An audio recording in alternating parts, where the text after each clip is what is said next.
روایات کے مطابق حضرت عزیر علیہ السلام بنی اسرائیل کے ایک نیک اور عبادت گزار پیغمبر تھے۔ ایک دن وہ اپنے گدھے پر سوار ہو کر ایک بستی کے پاس سے گزرے۔ اس بستی کے مکانات ٹوٹ پھوٹ کا شکار ہو چکے تھے، دیواریں گری ہوئی تھیں اور ہر طرف ویرانی چھائی ہوئی تھی۔ بعض مبصرین کے مطابق یہ بستی بیت المقدس تھی جو دشمنوں کے حملے کے بعد تباہ ہو گئی تھی۔ یہ منظر دیکھ کر حضرت عزیر علیہ السلام کے دل میں خیال آیا، اللہ تعالیٰ اس بستی کو اس کی موت کے بعد کیسے زندہ کرے گا؟ یہ سوال انکار یا شک کی وجہ سے نہیں تھا، بلکہ اللہ کی قدرت کو سمجھنے اور اس کے راز کو جاننے کی خواہش تھی۔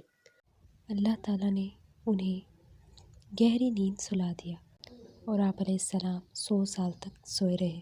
حضرت عزیر علیہ السلام اپنے گدھے سمیت ایک درخت کے نیچے تھے۔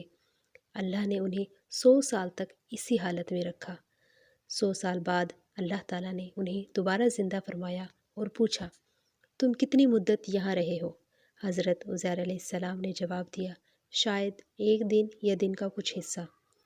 اللہ تعالیٰ نے فرمایا، نہیں بلکہ تم 100 سال تک رہے ہو۔ اب اپنے کھانے پینے کو دیکھو، وہ خراب نہیں ہوا، اور اپنے گدھے کو بھی دیکھو۔ حضرت عزیر علیہ السلام نے دیکھا کہ ان کا گدھا مکمل طور پر بوسیدہ ہو چکا تھا، صرف ہڈیاں باقی تھیں۔ پھر اللہ تعالیٰ نے ان کے سامنے ایک حیرت انگیز منظر پیش کیا۔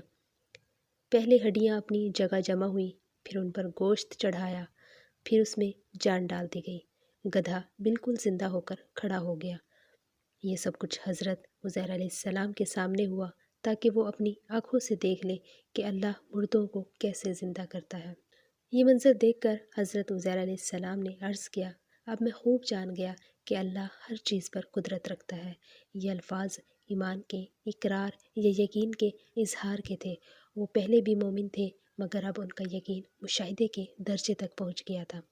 یہ قصہ ہمیں سکھاتا ہے کہ اگر کبھی دل میں سوال پیدا ہو تو وہ ایمان کے منافی نہیں، بشرطیہ کہ انسان سچائی کی تلاش میں ہو۔